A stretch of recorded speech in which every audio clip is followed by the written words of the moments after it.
Yo no esperaba que esa noche fuera a cambiar todo. Llevaba semanas pensando en el vestido, en si el azul marino era demasiado serio o si el color vino se vería elegante bajo las luces del salón. Al final elegí el azul. Ernesto dijo que me veía bien. No dijo hermosa, no dijo que le gustaba. Dijo, bien, como quien aprueba un informe. Así llevábamos años. La boda de Mateo era en un salón grande, de esos con arañas de cristal en el techo y manteles blancos que nadie se atreve a manchar. Todo estaba perfectamente organizado. Daniela, la novia, se había encargado de cada detalle. Eso lo sabía yo porque ella misma me lo recordó 3 veces durante los últimos meses. Carmen, ya está todo bajo control. No tienes que preocuparte por nada. Como si mi preocupación fuera un estorbo. Me senté en la mesa familiar. A mi derecha, Ernesto hablaba con su hermano sobre no sé qué negocio. A mi izquierda, la silla estaba vacía porque mi cuñada todavía no había llegado. Tomé mi copa de agua y miré el salón. Había mucha gente que no conocía. Amigos de Daniela, compañeros de trabajo de Mateo, familia de la novia que venía de lejos. Caras nuevas por todas partes. Eso no me molestaba. Lo que me molestaba era sentirme invisible en la boda de mi propio hijo. Nadie me había pedido opinión sobre nada. Ni el menú, ni las flores, ni la lista de invitados. Mateo me llamó 2 semanas antes para decirme que ya estaba todo listo. Como si yo fuera una invitada más. Como si no lo hubiera cargado 9 meses. Como si no hubiera estado a su lado cada vez que se cayó. Pero esa noche decidí no pensar en eso. Decidí sonreír. Y sonreí durante la ceremonia. Sonreí durante el brindis. Sonreí cuando Daniela lanzó el ramo y todas las mujeres jóvenes corrieron a atraparlo. Fue después de la cena cuando ocurrió. Me levanté para ir al baño. El salón estaba lleno de ruido, música, risas, el sonido de copas chocando. Caminé por el borde de la pista de baile, entre mesas adornadas con flores blancas y velas pequeñas. Fue entonces cuando la vi. Estaba de pie junto a la barra. Una mujer. Mayor que Daniela, pero menor que yo. Tendría unos 50 años, quizás algo más. Llevaba un vestido verde oscuro y el cabello recogido. No era llamativa. Era del tipo de mujer a quien uno no nota hasta que ya la está mirando. Y ella me estaba mirando a mí. No con curiosidad. No con la mirada perdida de alguien que está aburrido en una fiesta.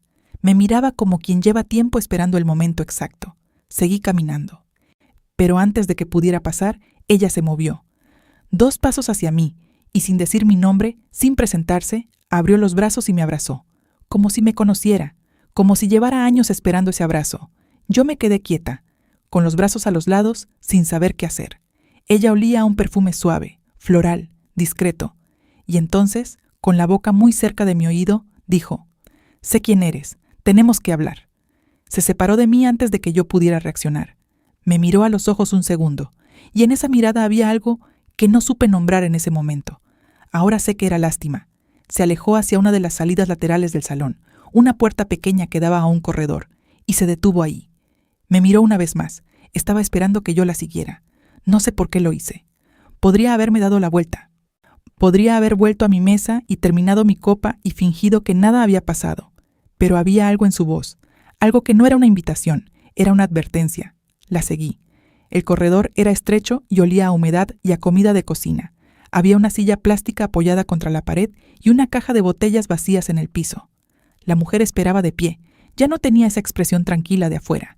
Ahora se veía tensa, como alguien que ensayó muchas veces lo que iba a decir y aún así tiene miedo de decirlo. «Me llamo Lucía», dijo. Esperé. Estuve casada con Ernesto. El ruido del salón llegaba amortiguado hasta el corredor. Música, risas, el presentador diciendo algo por el micrófono. Todo muy lejos. «No sé de qué me habla», dije. Y era verdad. En ese momento era completamente verdad. Lucía abrió su bolso pequeño. Sacó un sobre doblado y me lo entregó. No dijo nada más. Solo me miró mientras yo lo tomaba. Adentro había una fotocopia, un documento oficial, con sellos, con firmas, con fecha. Era un acta de matrimonio. El nombre de Ernesto estaba ahí. Ernesto Villalba Reyes. Igual que el de mi marido. Igual porque era el mismo. Pero la novia no era yo. La fecha era de hacía 38 años. Yo me casé con Ernesto hace 35.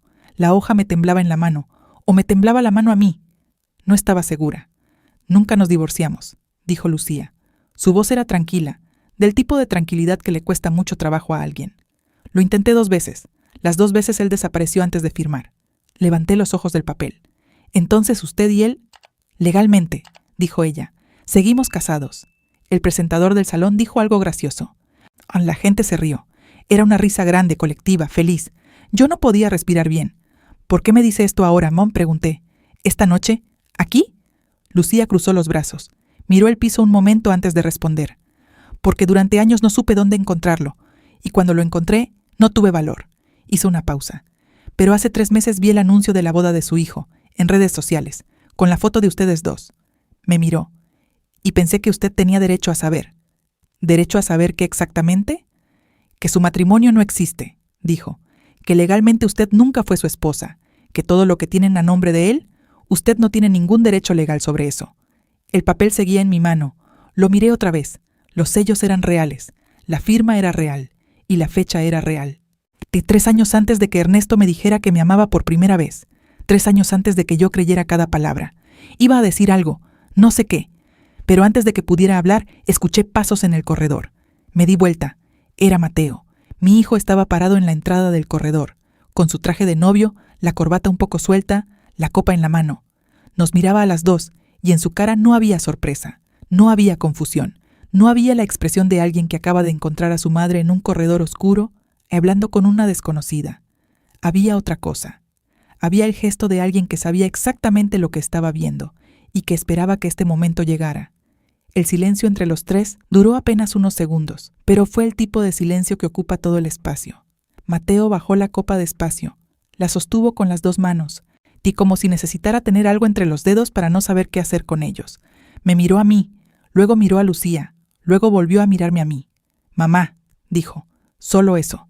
Mi nombre no, mamá. Como si esa palabra fuera suficiente explicación. ¿La conoces?, pregunté. No respondió de inmediato, y eso ya era una respuesta. Mateo. Mi voz sonó diferente, más baja, más firme. ¿La conoces? Él asintió despacio. El papel seguía en mi mano. Lo doblé. No sé por qué. Tal vez porque necesitaba hacer algo con las manos. Tal vez porque no quería que él lo viera, aunque era obvio que ya sabía lo que contenía. ¿Desde cuándo?, pregunté. Mamá, esta noche no es el momento para... ¿Desde cuándo, Mateo? Él cerró los ojos un segundo. Desde hace 2 años. 2 años. Mi hijo llevaba 2 años sabiendo que mi matrimonio no existía legalmente. 2 años sabiendo que la mujer que tenía frente a mí era, en los papeles, la esposa real de su padre. 2 años en los que me llamó por teléfono, comió en mi mesa, me abrazó en Navidad, y no dijo nada. Lucía no habló. Se quedó quieta junto a la pared, como alguien que ya cumplió su parte y ahora dejaba que el resto ocurriera. ¿Lo sabe tu padre?, pregunté. ¿Que ella está aquí esta noche? Mateo negó con la cabeza. No, yo no lo invité. Ella vino sola. Miré a Lucía. Vine porque tenía que hacerlo, dijo ella simplemente. Desde el salón llegó la voz del presentador pidiendo a los novios que salieran a la pista. La música empezó. Era una canción lenta, romántica, el tipo de canción que se elige para el primer baile. Mi hijo me miró con algo que quería parecerse a súplica. Mamá, tengo que entrar. Es nuestro baile. Y Daniela me está esperando. Lo miré. Este hombre con su traje nuevo y su corbata suelta y su copa vacía. Este hombre que yo crié, que yo acompañé al médico cuando tenía fiebre a las 3 de la mañana, que yo ayudé a estudiar para los exámenes que creía que iba a reprobar. Ve, dije. Él dudó. Ve con tu esposa, Mateo. Yo voy a estar bien. Salió del corredor sin decir nada más, y yo me quedé sola con Lucía y con ese papel doblado en mi mano y con el sonido de la música llegando desde lejos. Esa noche no le dije nada a Ernesto.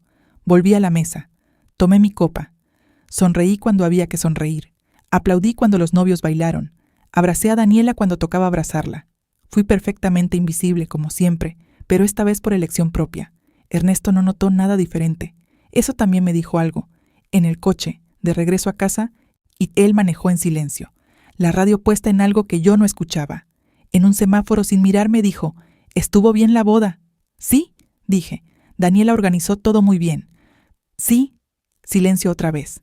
Esa noche, cuando Ernesto se quedó dormido, yo me senté en la cocina con el sobre la mesa. Lo abrí otra vez. Leí el documento 3 veces. Cada vez lo entendía mejor y cada vez me dolía de una forma diferente. 35 años. 35 años construyendo algo que en los papeles nunca existió. Me pregunté cuántas cosas más habían sido así, reales para mí, inexistentes en los hechos. Esa pregunta no me dejó dormir. Al día siguiente, Ernesto se fue temprano. Dijo que tenía una reunión. Yo lo dejé ir. Esperé a que el coche desapareciera al final de la calle. Luego fui al cuarto y abrí el cajón donde él guardaba sus documentos. Facturas, garantías de aparatos viejos, papeles del coche. Nada fuera de lo común. Revisé la parte de atrás del cajón. Una carpeta azul, delgada, con el borde un poco gastado, como si la hubieran abierto muchas veces. Adentro había estados de cuenta de un banco que yo no conocía. No era el banco donde teníamos la cuenta conjunta. Era otro, con un nombre diferente. El titular de la cuenta era Ernesto. Solo Ernesto. Los movimientos llegaban hasta 4 años atrás. Depósitos regulares, algunos pequeños, otros no tanto. Y al final de cada página, un saldo que fue creciendo despacio, con paciencia, con cuidado. Era una cantidad que yo no esperaba. No era una fortuna, pero era suficiente. Suficiente para comprar una propiedad. Suficiente para vivir varios años sin trabajar. Suficiente para empezar otra vida, si alguien quisiera hacerlo. Eso fue lo que pensé en ese momento. Suficiente para empezar otra vida. Volví a guardar la carpeta exactamente como la encontré. Cerré el cajón. Fui a la cocina, puse agua a calentar y me senté a esperar que hirviera. Eso fue lo primero que aprendí esa semana, a esperar. Llamé a Lucía esa tarde. Había guardado el número que ella me dio antes de salir del corredor. Un papelito pequeño, escrito a mano. Lo había puesto dentro de mi bolso sin mirarlo. Esa mañana lo busqué entre los recibos y los Kleenex y el lápiz labial que nunca uso. Contestó al segundo tono. Sabía que ibas a llamar. Dijo, ¿tiene más documentos? Pregunté. Sin saludos, sin rodeos. Una pausa breve. Tengo todo lo que junté en 38 años. Quedamos en vernos al día siguiente en un café pequeño, lejos del barrio donde yo vivía. Llegué antes que ella. Pedí un café negro y esperé mirando la calle por la ventana. Lucía llegó con una bolsa de tela, de esas bolsas grandes y discretas que parecen de mercado, pero que la gente usa para cargar cosas que no quiere mostrar. La puso sobre la silla vacía antes de sentarse. ¿Por dónde quiere empezar?, preguntó. Por el principio. Lucía envolvió las manos alrededor de su taza y empezó a hablar. Se habían conocido cuando los dos eran jóvenes. Ernesto era encantador, decía, del tipo de hombre que sabe exactamente qué decir y cuándo decirlo. Se casaron rápido. Demasiado rápido, dijo ella, pero en ese entonces eso no le pareció una señal. Los primeros años fueron normales, luego empezaron los viajes de trabajo, las ausencias largas, las explicaciones que no terminaban de cerrar. Un día simplemente no volvió, dijo Lucía. Me llamó desde un número que no conocía. Me dijo que necesitaba tiempo, que iba a arreglar los papeles del divorcio en cuanto pudiera, que no me preocupara. ¿Y usted le creyó? Ella sonrió. Era una sonrisa triste, del tipo que ya no duele, pero que tampoco se borra. Durante mucho tiempo sí, después ya no le creía, pero tampoco sabía qué hacer. Tomó un sorbo de su café. Tenía una hija pequeña, sola, sin dinero extra. Los abogados costaban lo que yo no tenía. Me detuve. ¿Una hija? Lucía me miró. Ernesto tiene una hija. Tiene 41 años ahora. Se llama Patricia. El café seguía caliente en mi taza, pero yo ya no sentía el calor. Ernesto tenía una hija de 41 años que yo no sabía que existía. Eso fue lo que pensé. No me puse a hacer cuentas todavía. No me puse a pensar en lo que eso significaba legalmente, ni en lo que significaba para la herencia, ni en lo que Mateo sabía o no sabía. Solo pensé en eso. Ernesto tenía una hija. ¿Ella sabe quién es su padre?, pregunté. Siempre lo supo. Él nunca lo negó, pero tampoco estuvo presente. Lucía dejó la taza. La reconoció en los papeles cuando Patricia cumplió 10 años. Solo eso. Pero Asil no me dijo algo. ¿Por qué me cuenta esto ahora?, pregunté. ¿Qué quiere de mí? Lucía no dudó. No quiero nada de usted, Carmen, se lo juro. Me miró directamente. Solo quiero que sepa la verdad antes de que sea demasiado tarde. ¿Demasiado tarde para qué? Ella abrió la bolsa de tela, sacó una carpeta, la puso sobre la mesa entre las dos tazas. Ernesto está tramitando algo, dijo. Hace 6 meses empezó el proceso. No sé todos los detalles, pero Patricia me llamó la semana pasada. Ella tiene un contacto en la notaría. Abrí la carpeta. Eran fotocopias, documentos de una propiedad, una casa, no la casa donde yo vivía, otra, en otra parte de la ciudad, a nombre de Ernesto, y al lado un borrador de transferencia de propiedad. El nombre del beneficiario estaba incompleto, faltaba una firma, faltaba una fecha, pero alcanzaba a leerse el inicio del nombre. Empezaba con doña Daniela, la esposa de mi hijo. Me quedé mirando ese papel sin hablar. Daniela, la mujer que organizó cada detalle de su propia boda sin pedirme opinión, la mujer que 3 veces me dijo que no me preocupara por nada, la mujer que ahora era legalmente parte de mi familia. ¿Desde cuándo lo sabía ella? ¿Cuánto de todo esto había sido planeado? Cerré la carpeta, levanté los ojos hacia Lucía, y en ese momento mi teléfono vibró sobre la mesa. Era un mensaje de Mateo. «Mamá, necesito hablar contigo. Hoy, es urgente. No le digas nada a papá». Le respondí a Mateo con 3 palabras. «Dime cuándo». Guardé el teléfono. Lucía me observaba desde el otro lado de la mesa sin decir nada. Era buena en eso, en esperar. Supuse que 38 años de silencio enseñan esa clase de paciencia. «¿Cuándo fue la última vez que habló con Ernesto?», le pregunté. «Hace 11 años. Me mandó un mensaje diciéndome que los papeles del divorcio estaban listos, que solo faltaba mi firma». Hizo una pausa. Cuando fui a la notaría que él me indicó, el notario no sabía nada. La dirección no existía. Lo dijo sin drama, como alguien que ya procesó esa traición hace mucho tiempo y ahora solo la reporta como un hecho. ¿Y no hizo nada? Hice lo que pude, con lo que tenía. Me miró. «Usted sabe lo que es eso, Carmen. Hacer lo que se puede con lo que se tiene». «Sí, lo sabía». Pagué el café. Guardé la carpeta en mi bolso. Le di las gracias a Lucía de una forma que no sé si fue suficiente, porque no sé cómo se le agradece a alguien que te destruye la vida para salvarte de algo peor. Salí a la calle y caminé sin rumbo fijo durante 20 minutos. El sol estaba en un punto extraño del cielo. Ni de mañana ni de tarde. Todo parecía suspendido. Yo también me sentía así, suspendida, entre lo que había creído durante 35 años y lo que empezaba a entender ahora. Mateo llegó a mi casa a las 6 de la tarde. Ernesto no estaba. Había llamado para decir que llegaría tarde. Otra reunión. Siempre había otra reunión. Mi hijo entró sin besarme. Se sentó en la silla de la cocina, la misma donde se sentaba de niño cuando volvía del colegio. Se veía cansado, o asustado, o las dos cosas juntas, que a veces son indistinguibles. Puse agua a hervir porque necesitaba hacer algo mientras esperaba que él hablara. «¿Cómo está Daniela?», pregunté. Él tardó en responder. «Bien». Esa pausa antes del bien me dijo todo lo que necesitaba saber sobre el estado de las cosas entre ellos. Pero no era el momento para eso. «¿Qué querías decirme, Mateo?». Él puso los codos sobre la mesa. Juntó las manos. «Necesito que me escuches sin interrumpirme». «De acuerdo». Respiró hondo. «Hace 2 años papá me llamó. Me dijo que había algo que yo tenía que saber antes de casarme, que era importante, que él prefería que me lo dijera él antes de que yo lo descubriera de otra manera». Hizo una pausa. Me contó lo de Lucía, el matrimonio, de que nunca se habían divorciado formalmente. El agua empezó a hacer ruido en la olla. «¿Y qué te dijo exactamente?», pregunté sin moverme.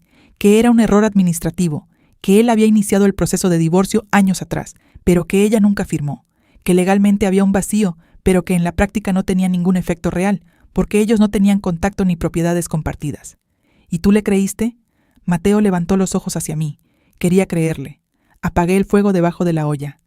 «Hay una diferencia entre las dos cosas», dije. Él asintió despacio. «Lo sé». Me senté frente a él. Puse la carpeta que me había dado Lucía sobre la mesa. La abrí en la página de la propiedad.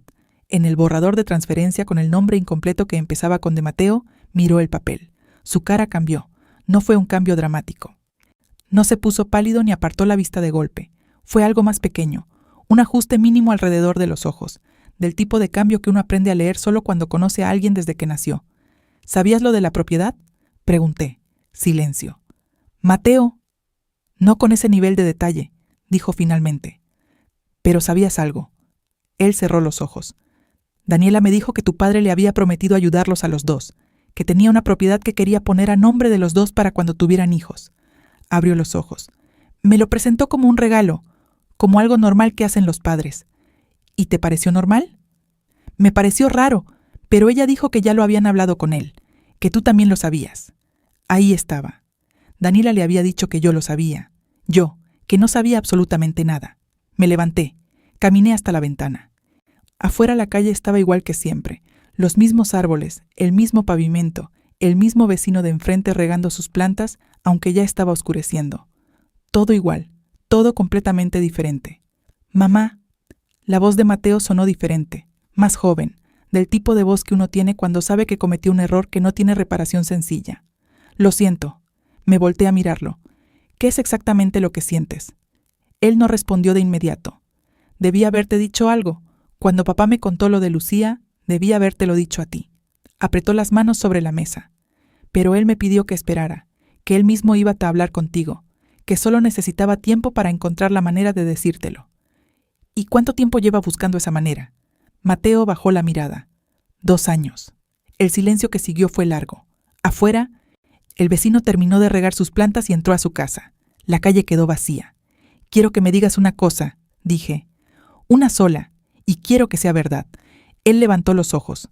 ¿Daniela sabía desde antes de la boda que mi matrimonio con tu padre no tenía validez legal? Mateo tardó exactamente 4 segundos en responder. 4 segundos que lo dijeron todo. Sí, dijo. Esa noche esperé a Ernesto despierta. Estaba sentada en el sillón de la sala con la lámpara pequeña encendida. Sin televisión, sin libro, solo esperando. Llegó a las 9:30. Abrió la puerta y me vio ahí y se detuvo un momento en el umbral. Algo en mi postura le dijo que esta noche era diferente. ¿Por qué estás en la oscuridad?, preguntó. Hay luz, dije. La lámpara está encendida. Se quitó el saco, lo colgó despacio, se aflojó la corbata, todo muy pausado, como alguien que necesita tiempo para pensar. Se sentó en el sillón frente a mí. ¿Pasó algo?, preguntó. Lo miré. Este hombre, esta cara que conocía mejor que la mía propia, estas manos que habían tomado las mías en una ceremonia que, resultaba ahora, no había sido legalmente una ceremonia. Estos ojos que me miraban ahora con una expresión de cautela perfectamente calculada. Conocí a Lucía, dije. El nombre cayó en el silencio como una piedra en agua quieta. Ernesto no se movió. Eso también me dijo algo. Un hombre que escucha un nombre desconocido pregunta quién es. Un hombre que escucha ese nombre y no se mueve ya sabe perfectamente quién es. ¿Dónde?, preguntó. Su voz era plana. En la boda de nuestro hijo. Hice una pausa. Aunque supongo que en los papeles no es nuestra boda. Ni nuestro hijo en el sentido legal que yo creía. Ernesto se recostó en el sillón. Miró el techo un momento. Luego me miró a mí. Y lo que vi en su cara no fue culpa. Fue cálculo. Eso fue lo que más me dolió. No la mentira, no los años, sino ese momento específico en que pude ver que su mente estaba buscando la salida. La versión de los hechos que lo dejara en mejor lugar. Carmen, dijo, esto tiene una explicación. Estoy escuchando. Lucía y yo nos separamos mucho antes de conocerte a ti. El matrimonio estaba muerto. Ella no quiso firmar el divorcio. Lo intenté muchas veces. Hay documentos que lo prueban. ¿Los mismos documentos que le mandaste a ella indicando una notaría que no existía? Una pausa brevísima. Eso no fue así. Entonces cuéntame cómo fue. Se inclinó hacia adelante. Puso los codos en las rodillas. Adoptó esa postura que yo conocía bien, la de cuando quería convencerme de algo, la de cuando me explicaba por qué una decisión que él ya había tomado era en realidad lo mejor para los dos. Lo que Lucía te haya dicho está contaminado por años de resentimiento.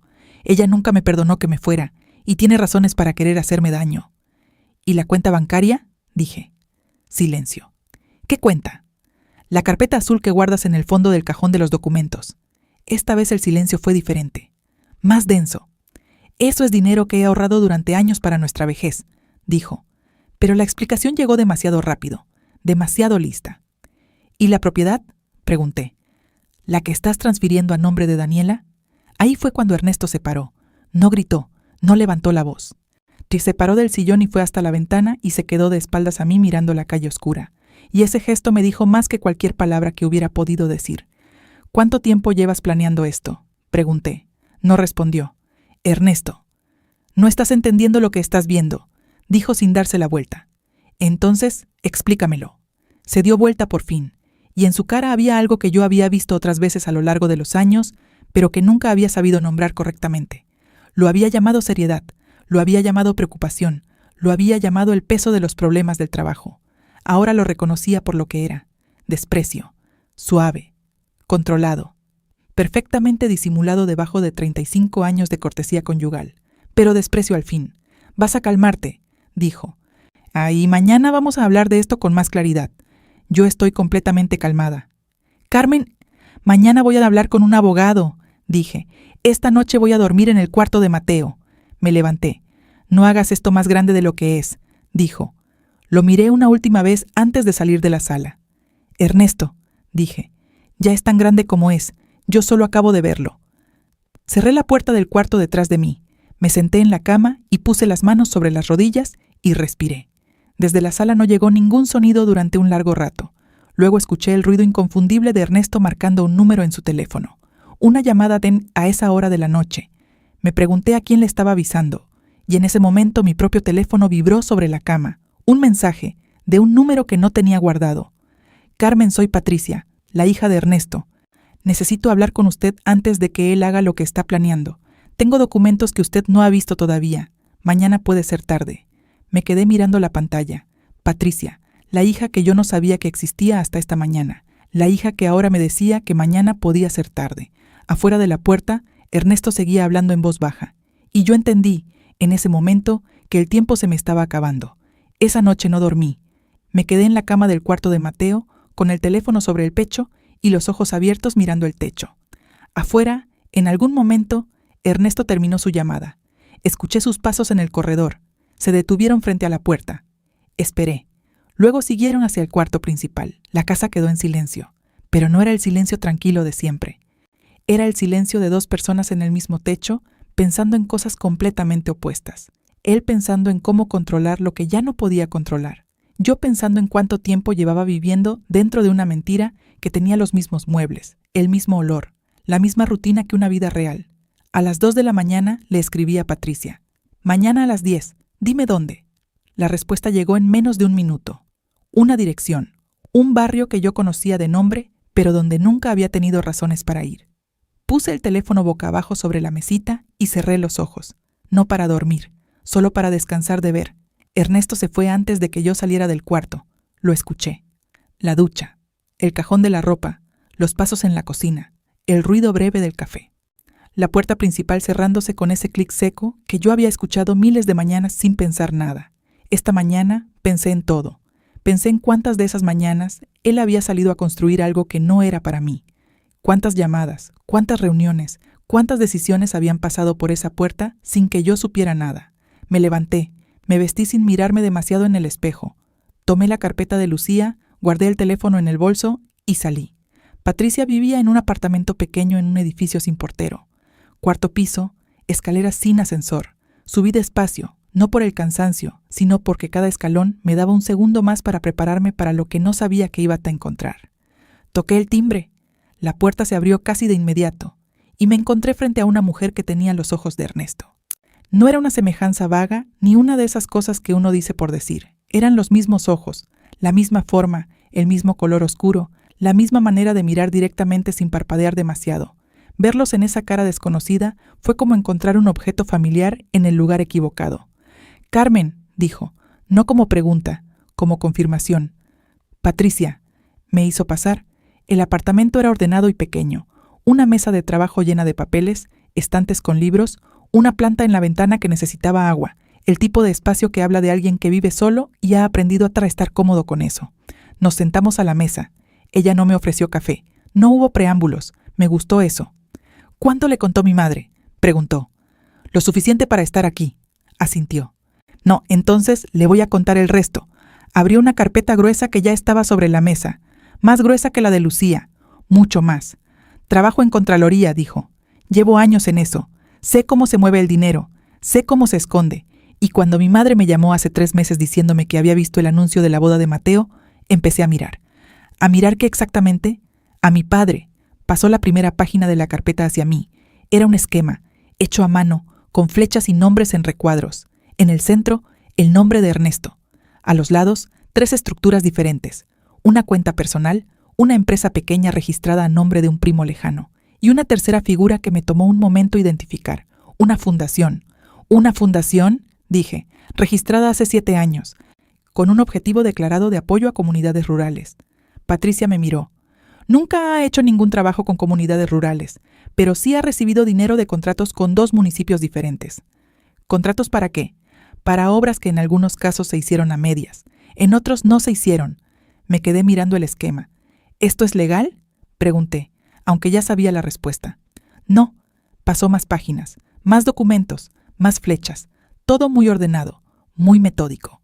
El trabajo de alguien que no actuó por emoción, sino por convicción, por metodología. «¿Por qué me muestra esto a mí?», pregunté. «Esto es material para las autoridades, no para mí».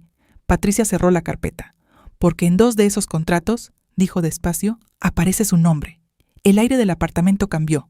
¿O fui yo la que cambié? «Mi nombre no aparece en ningún contrato», dije.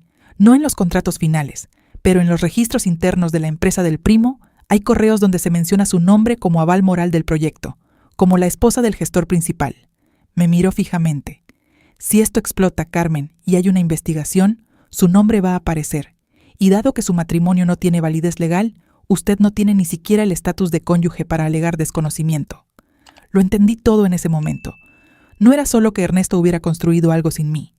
Era que había construido algo que, si se caía, me iba a caer encima a mí. Como escudo, como cortafuego, como la persona que aparece en los papeles sin saber que está en los papeles. ¿Cuándo se va a presentar esto?, pregunté. Ya está presentado. Patricia juntó las manos sobre la mesa. Sí, lo presenté hace 4 días ante la Contraloría Regional, pero los procesos son lentos. Puede tardar semanas, o puede acelerarse si hay más información disponible. ¿Y qué tipo de información ayudaría? Ella me miró. La carpeta azul del cajón, dijo. Me quedé quieta. ¿Cómo sabe usted eso? Porque yo le dije a mi madre que buscara, y mi madre le dijo a usted que buscara, y usted encontró. Una pausa. ¿Tiene los estados de cuenta? Los vi, no los tomé. Necesitamos esos documentos, Carmen. Con eso y con lo que yo ya presenté, el proceso se puede mover mucho más rápido. Y más importante, su nombre queda completamente fuera. Me recosté en la silla. Miré el esquema otra vez. Las flechas, los recuadros, el nombre de Ernesto en el centro de todo. 35 años.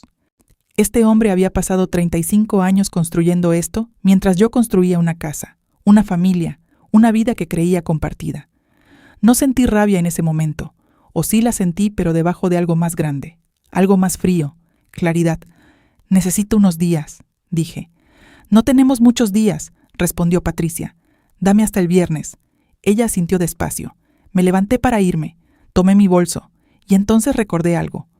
¿Usted conoce a Daniela?, pregunté. La esposa de Mateo. Patricia dudó un momento, solo un momento. Pero fue suficiente. ¿La conoce? Repetí. La conocí una vez, dijo. Hace aproximadamente 1 año, mi padre nos presentó. Lo procesé en silencio. Ernesto había presentado a su nuera con su hija secreta, 1 año antes de la boda. Todo esto tenía una arquitectura, una construcción deliberada. No era una serie de mentiras espontáneas, era un plan. Gracias, dije, y salí. Esa tarde fui a ver a una abogada, no a cualquiera. Lucía me había dado el nombre de una mujer que conocía de hace años, especialista en derecho familiar y patrimonial, un dato que Lucía tenía guardado, según me dijo, desde que entendió que algún día lo iba a necesitar. El consultorio era sencillo, sin lujos, el tipo de lugar que inspira confianza precisamente porque no intenta impresionar. La abogada se llamaba Isabel, tendría unos 45 años, pelo corto, lentes finos. Me escuchó durante 40 minutos sin interrumpirme. Solo tomaba notas de vez en cuando. Cuando terminé de hablar, cerró su libreta. Primero lo más urgente, dijo. Si el matrimonio de usted no tiene validez legal, eso la pone en una posición vulnerable respecto a los bienes. Pero eso también significa que cualquier transferencia que él haga de propiedades adquiridas durante la convivencia puede ser impugnada bajo la figura de enriquecimiento injusto. ¿Cuánto tarda eso? Depende. Si actuamos antes de que la transferencia se complete, podemos solicitar una medida cautelar que la bloquee mientras dure el proceso. ¿Y lo de los contratos? Lo de la fundación. Isabel me miró con atención. ¿Tiene documentación de eso? Una persona ya lo presentó ante la Contraloría. ¿Quién? La hija de Ernesto, la que él tuvo con su primera esposa. Isabel dejó el lapicero sobre la mesa. Carmen, dijo, esto es más complejo de lo que parece en la superficie. Hay varias cosas moviéndose al mismo tiempo. Lo patrimonial, lo legal del matrimonio y lo penal por los contratos. Hizo una pausa. ¿Y usted tiene acceso a los estados de cuenta de esa cuenta separada? Sé dónde están. ¿Puede obtenerlos sin que él lo sepa? Lo pensé. Sí. Entonces necesito que me los traiga antes del viernes. Esa noche Ernesto llegó a la hora de siempre. Yo había preparado la cena. Algo sencillo. Arroz, frijoles, plátano frito, las cosas de siempre. Él se sentó. Sirvió su plato. Y durante los primeros 10 minutos, ninguno de los dos habló. Luego él dijo, «Quiero que hablemos». «De acuerdo. Lo de anoche, lo manejé mal». Se limpió la boca con la servilleta. «Entiendo que estás confundida. Entiendo que Lucía te puso ideas en la cabeza. Pero hay cosas que tú no sabes y que yo puedo explicarte si me das la oportunidad». Lo miré. Era increíble. No la mentira, no la manipulación, sino la fluidez con que todo eso le salía, como respirar. Como algo que había practicado tanto que ya no requería esfuerzo. «Explícame», dije, y él habló durante 20 minutos. Una historia perfectamente construida. Lucía como la villana, Él como el hombre que trató de hacer lo correcto y fue bloqueado en cada paso. El matrimonio con ella como un error juvenil. Nuestra vida juntos como lo único real. Los ahorros como una sorpresa que estaba preparando para los dos. La propiedad de Daniela como un gesto de generosidad hacia su hijo. Todo tenía explicación. Todo encajaba. Si uno no supiera lo que yo sabía, habría sido convincente. Y eso fue lo más aterrador. No que me mintiera, sino que lo hacía tan bien. ¿Me estás escuchando?, preguntó. Te estoy escuchando, dije. ¿Y qué piensas? Tomé un sorbo de agua. Que necesito tiempo para procesar todo esto. Él se relajó visiblemente. Ese era el lenguaje que él conocía. Tiempo para procesar significaba, en su experiencia conmigo, que yo eventualmente cedería, que esperaría, que confiaría, que me quedaría quieta. Es lo más sensato, dijo. No hay que apresurarse. Asentí. Esa noche, cuando él se quedó dormido, me levanté en silencio. Fui al cuarto. Abrí el cajón despacio, sin ruido. Saqué la carpeta azul. La llevé a la cocina. Fotografié cada página con el teléfono. Estado de cuenta por estado de cuenta. Página por página. 16 fotografías en total. Las envié al correo de Isabel. Luego volví a poner la carpeta exactamente como estaba. Cerré el cajón. Volví a la cama. Ernesto dormía con la respiración tranquila de quien cree que todo está bajo control. Yo me acosté a su lado y miré el techo oscuro. Y en ese momento escuché el teléfono de él vibrar sobre la mesita de noche. Una vez, 2 veces. Él no se despertó. Esperé un minuto, luego otro, me estiré despacio. Tomé el teléfono con cuidado. La pantalla se iluminó con la previsualización del mensaje. El nombre en pantalla era uno que yo conocía, Daniela, y las palabras que alcanzaba a leer antes de que la pantalla se apagara eran estas. Mateo me preguntó por la propiedad. Creo que ella le dijo algo. Tenemos que adelantar la firma. Mañana mismo. Mañana mismo. Puse el teléfono en su lugar. Me senté en la cama. Mañana mismo. Tomé mi propio teléfono y le escribí a Isabel. Necesito la medida cautelar hoy, no el viernes. Hoy. Esperé. A los 3 minutos llegó la respuesta. Estaré en el juzgado a las 8 de la mañana. Con los documentos que me enviaste alcanza. Esté disponible por teléfono. Los dejé a los dos durmiendo. A Ernesto con su sueño tranquilo. A mi teléfono con la pantalla preencendida. Y me quedé sentada en la oscuridad pensando que a veces la diferencia entre perderlo todo y no perderlo está en una sola noche, en una sola decisión, tomada en silencio mientras alguien duerme a tu lado, sin saber que el tiempo se le acaba. A las 7:45 de la mañana, Ernesto se estaba afeitando en el baño. Yo estaba en la cocina con el café servido y el teléfono sobre la mesa. Isabel me había escrito a las 7 diciéndome que ya tenía todo listo, que el expediente estaba completo, que solo necesitaba mi confirmación para presentar la solicitud de medida cautelar ante el juzgado. Le escribí una sola palabra. Adelante. Ernesto salió del baño con la camisa a medio abotonar. Y se sirvió café sin mirarme. Revisó su propio teléfono. Vi cómo sus ojos recorrían la pantalla. Vi el momento exacto en que leyó el mensaje de Daniela de la noche anterior. No cambió de expresión. Eso también me dijo algo. Un hombre que lee un mensaje urgente de su nuera diciéndole que hay que adelantar una firma ilegal y no cambia de expresión. Es un hombre que ya tiene la respuesta preparada, que ya sabe lo que va a hacer, que ya tiene el día planificado. Voy a salir temprano hoy, dijo. Como si nada. Está bien, dije, como si nada. Se terminó el café. Tomó el saco del respaldo de la silla. Me dio un beso breve en la mejilla. El tipo de beso que es solo un gesto, un hábito sin contenido. Hasta la tarde, dijo. Hasta la tarde, respondí. Escuché el coche arrancar. Esperé 2 minutos. Luego tomé el teléfono y llamé a Patricia. Contestó al primer tono. Ya salió, dije. Lo sé, me avisaron. No pregunté quién. No era el momento. Isabel presentó la solicitud hace 15 minutos, le dije. Bien. Una pausa breve. Carmen, necesito que sepa algo antes de que esto avance. Dígame. La firma que Daniela quiere adelantar es ante un notario que ya está avisado de la situación. Un colega mío habló con él anoche. Si Ernesto llega esta mañana a esa notaría, va a encontrar la puerta cerrada. Lo procesé en silencio. ¿Y si van a otra? Puede intentarlo, pero con la medida cautelar activa, cualquier transferencia de esa propiedad queda bloqueada automáticamente en el registro. Hizo una pausa. Ya no puede moverla, Carmen. No hoy, no sin que quede un rastro que lo compromete directamente. Cerré los ojos un segundo. No de alivio, todavía no. De algo más parecido a la conciencia de que una puerta se había cerrado y que ahora venía la parte más difícil. No la parte legal, no la parte de los documentos y los juzgados y las medidas cautelares, la parte humana. Mateo llegó a las 10. No lo había llamado, Pero llegó, como si supiera que este día era diferente, o tal vez Daniela le había dicho algo, o tal vez simplemente había algo en el aire de los últimos días que le indicaba que las cosas estaban llegando a un punto de quiebre. Abrí la puerta antes de que tocara. Nos miramos un momento en el umbral. Él tenía ojeras. No había dormido bien. Eso lo vi de inmediato. «Entra», dije. Se sentó en la cocina. Yo me quedé de pie apoyada contra la mesada. No puse café. No hubo preámbulos esta vez. «Daniela me contó esta mañana lo de la propiedad», dijo. «Ma me dijo que tu padre quería transferírsela a ella sola, no a los dos». Levantó los ojos hacia mí. «¿Lo sabías?» «Lo supe hace 3 días». Mateo procesó eso en silencio. «¿Por qué no me dijiste nada?» «Porque necesitaba entender primero cuánto sabías tú». Él asintió despacio, sin ofenderse, como alguien que entiende que se lo merece.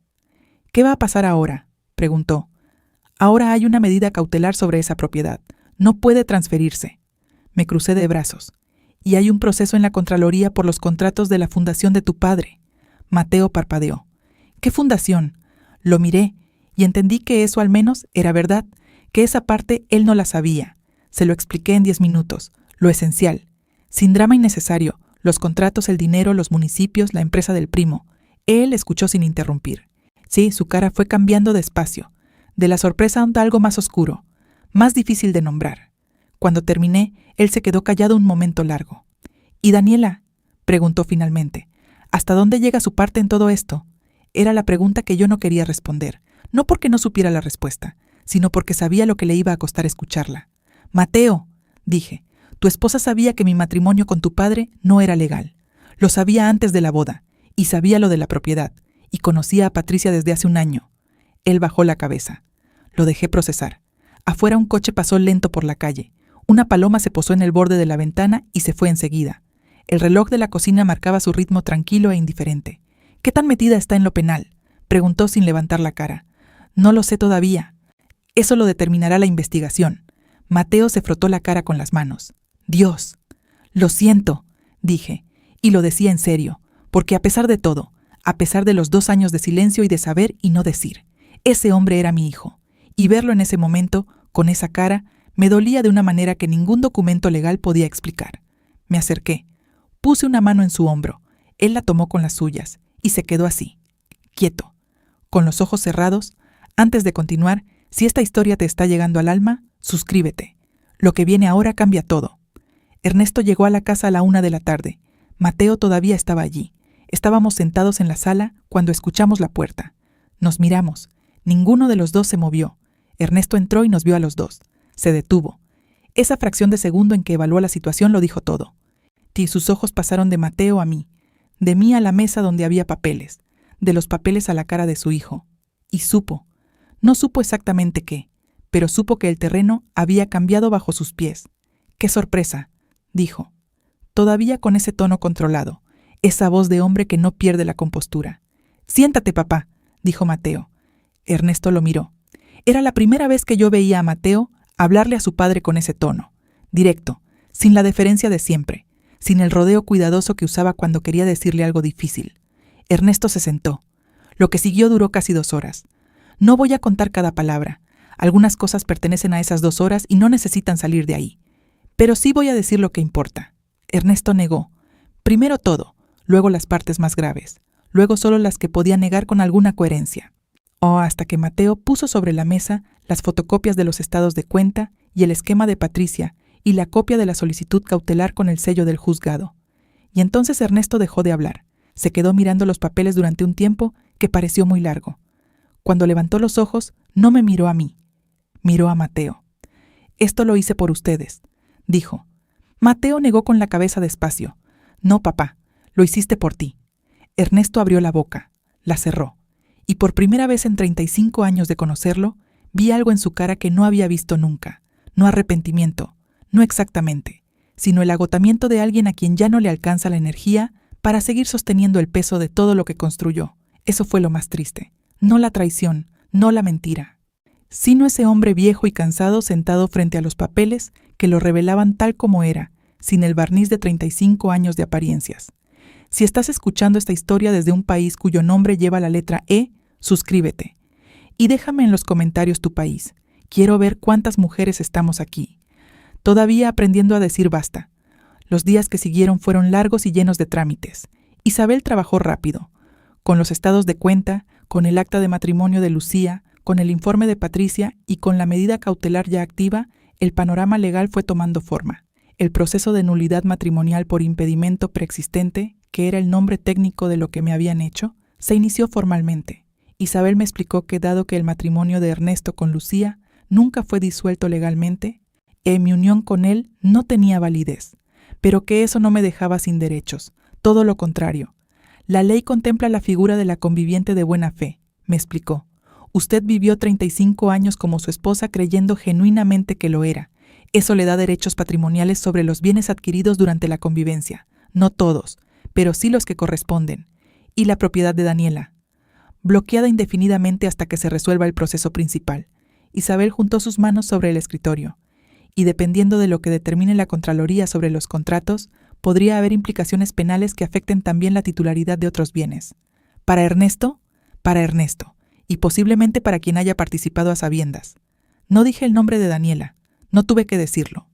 Lucía y yo nos vimos una vez más, en el mismo café de la primera vez, las mismas tazas, la misma luz entrando por la ventana, pero todo completamente diferente.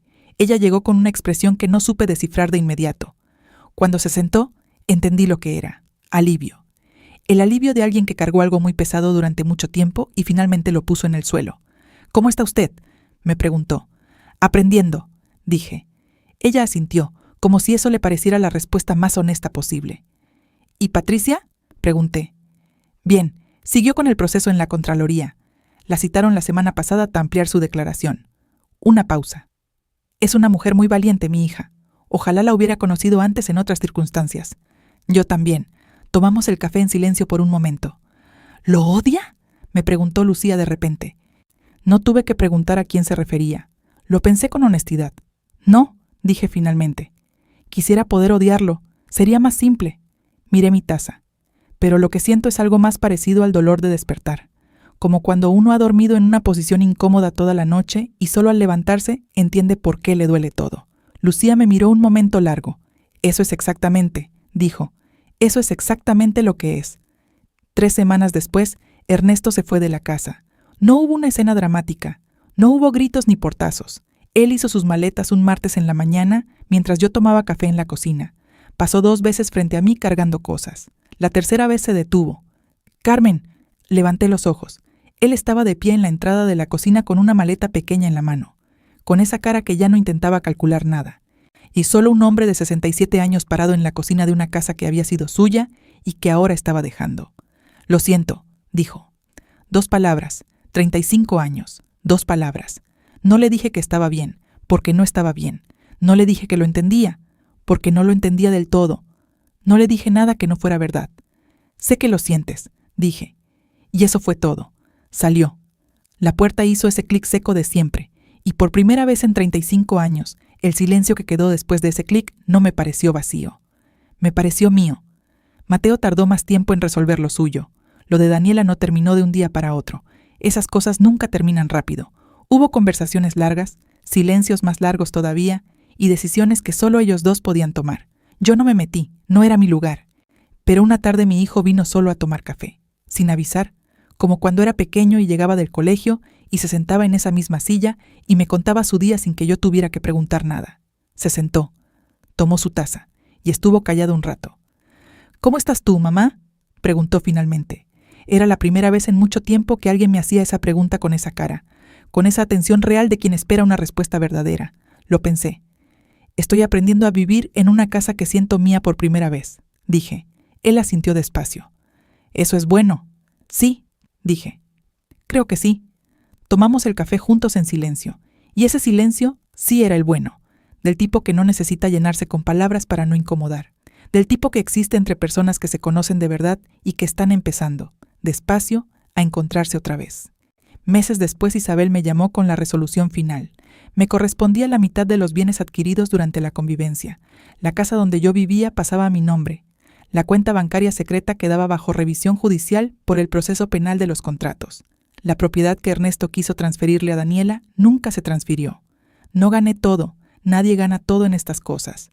Pero gané lo suficiente para seguir, para tener un lugar propio, un nombre en los papeles que correspondiera a la vida que yo había construido, para existir legalmente de una manera que Ernesto había intentado borrar sin que yo lo supiera. Lo más importante no fue lo que recuperé, fue lo que dejé de cargar. Hay noches en que me siento en el sillón de la sala con la lámpara pequeña encendida, el mismo sillón de siempre, la misma lámpara. Pero la sala se siente diferente, más liviana, del tipo de liviandad que no viene de que falten cosas, sino de que ya no hay nada falso ocupando espacio. Pienso en Lucía, en lo que debió costarle aparecer en esa boda, entrar sola hacia ese salón lleno de desconocidos, buscarme entre las mesas, abrazarme sin que yo supiera quién era. Pienso en Patricia, en todos esos meses construyendo un expediente con la precisión de alguien que no actúa por rabia sino por principio, por una noción de lo que es correcto que le costó más que a nadie, porque implicaba ir contra su propio padre. Pienso en Mateo, en el trabajo largo y silencioso de reconstruir algo entre los dos, no lo que había antes, eso ya no existe, sino algo nuevo, más honesto, más frágil también, pero de esa fragilidad que es real. Y pienso en mí misma, en la mujer que eligió el vestido azul para la boda de su hijo, que sonrió cuando había que sonreír, que fue perfectamente invisible durante décadas sin saber que esa invisibilidad no era modestia, era una trampa. A esa mujer la entiendo completamente, y no la culpo por no haber visto antes lo que no estaba preparada para ver, pero me alegra que haya visto, me alegra que esa noche en el corredor, con el ruido de la fiesta llegando amortiguado desde el salón, haya decidido seguir a una desconocida en lugar de darse la vuelta, porque a veces la vida entera depende de eso, de seguir a la voz que te dice que tienes derecho a saber, aunque duela, aunque lo cambie todo, aunque el silencio que quede después sea un silencio completamente nuevo que hay que aprender a habitar desde cero. Ese silencio nuevo es tuyo, y eso vale todo. Si llegaste hasta aquí, sabes que esta historia no es solo mía, es de todas las que aprendieron tarde pero aprendieron bien. Dale like si algo de esto te tocó, y si tienes algo que decir, los comentarios están ahí para eso. A nuestra edad, saber que no estamos solas también es una forma de fuerza.